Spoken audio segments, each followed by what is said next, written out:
Ngayon parang ang nakikita ko yung cycle na pilit nilang ginagawa, no, yung parang nakasanayan na ng iba, yun yung gusto nilang ibalik. Yun ang gusto nilang, yung sistemang buluktot, no, yun ang gusto nilang ibalik sa Senado. Pero um, yung senators natin, the majority, no, 11 ngayon, yung dalawa wala, Senator Bato and si Senator Estrada, ay sa tingin ko, they will be remembered, no, in history. No? This will be, mapapag-uusapan ito ng ilang dekada, no? The next generation from us. Sila yung maghuhusga, sila yung magsasabi na nasa tama at nasa moral ground tayo ngayon. Opo. At pinaparesign nga itong si Senate President Alan Peter Cayetano ng minority. Sa tingin mo kung sakaling gustong palitan o tanggalin sa pagiging Senate President si Alan Peter Cayetano, may sapat bang bilang ang minority? Una, bakit siya magre-resign? No? After all these things na nangyari. So definitely, resignation is wala yan sa option.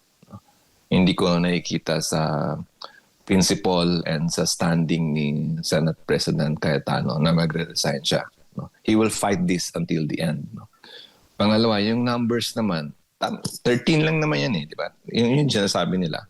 13 yung kailangan. So, kung titingnan naman natin yung majority sa kanilang lahat, parang by 2027, filing na ng candidacy on October. Ilang months na lang ito. So, matatapos itong impeachment, iba na magiging iba na yung takbo ng panahon. No? So, kung nasa grupo ka ni Senate President Alan Peter Cayetano, bakit mo pasisirain yung pangalan mo? No? Mismo sila ay witness sa anong ginagawa ng present administration. Opo. At alin bang mas mabigat? Itong flood control anomaly o itong impeachment laban kay Vice President Sara Duterte? Definitely yung anomaly. Yung impeachment naman, hindi ko maintindihan. Una, klarong-klaro na, let's say, 1, 2, 3, yun yung accusations. Sinagot naman ni legal group ni Vice President Inday. And then biglang may dinagdag na kaso na hindi pa nabigyan ng chance para magsagot ang grupo ni Vice President. So doon pa lang may mga questions ka na sobra Kumbaga parang hindi naman tayo judges, no? We are not part of it. But common sense will tell us, no? Yung nakikita mo yung gaano nila minadali, gaano nila ginawa yung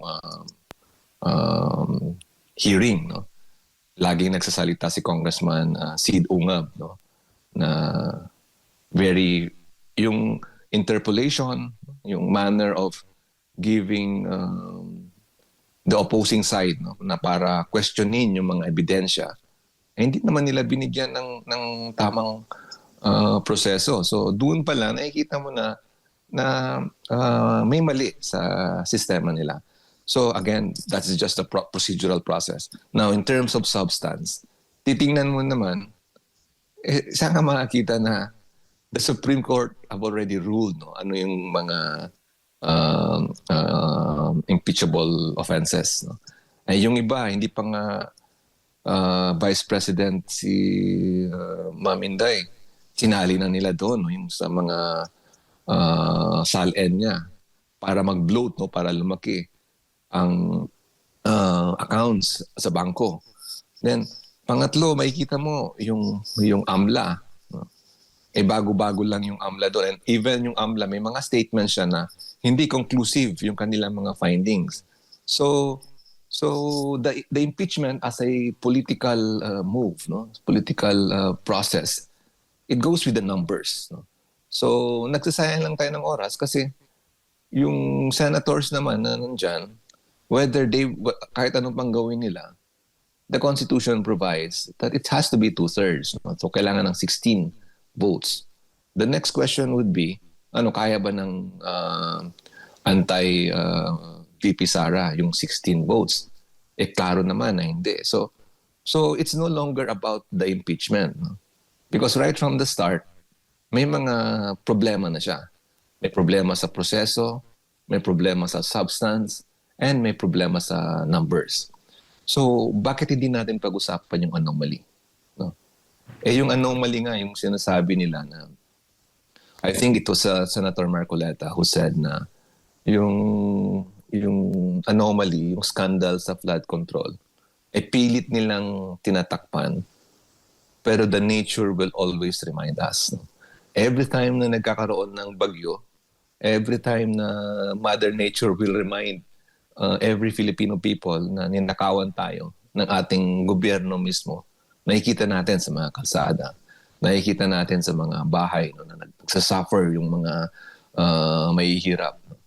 So, bakit hindi natin yun ang unahin natin?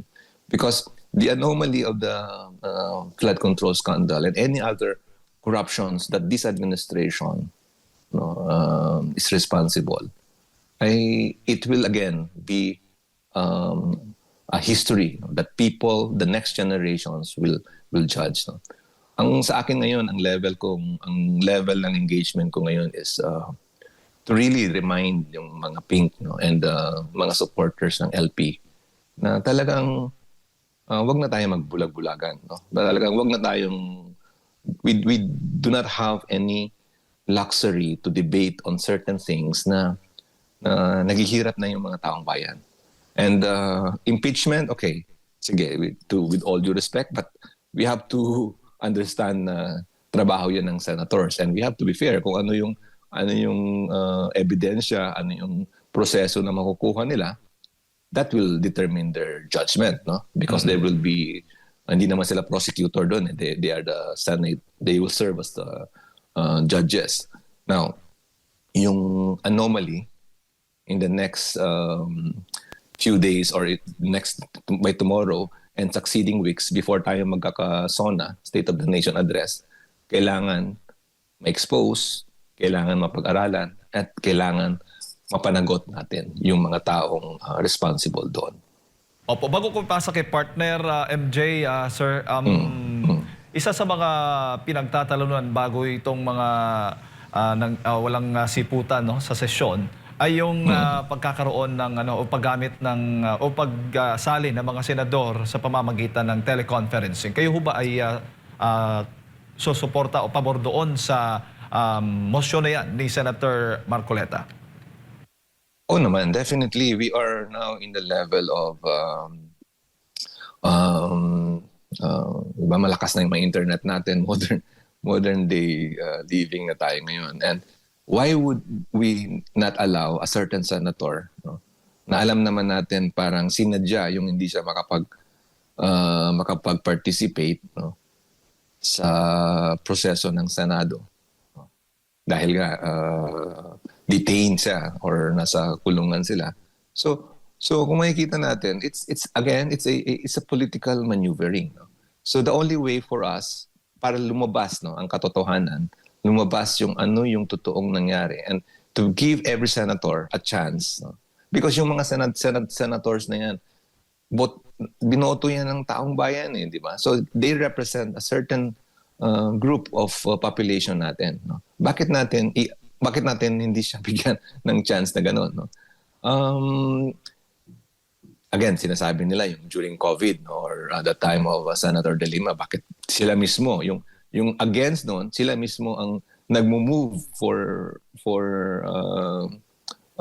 back then for a teleconferencing way of voting or participating. So nakikita natin na parang it's really selective, no? Parang ang tao ngayon, ibang mga Pilipino, mga kababayan natin, ay pumapabor lang doon sa yung what they think that are beneficial to them. No? So sa akin, yung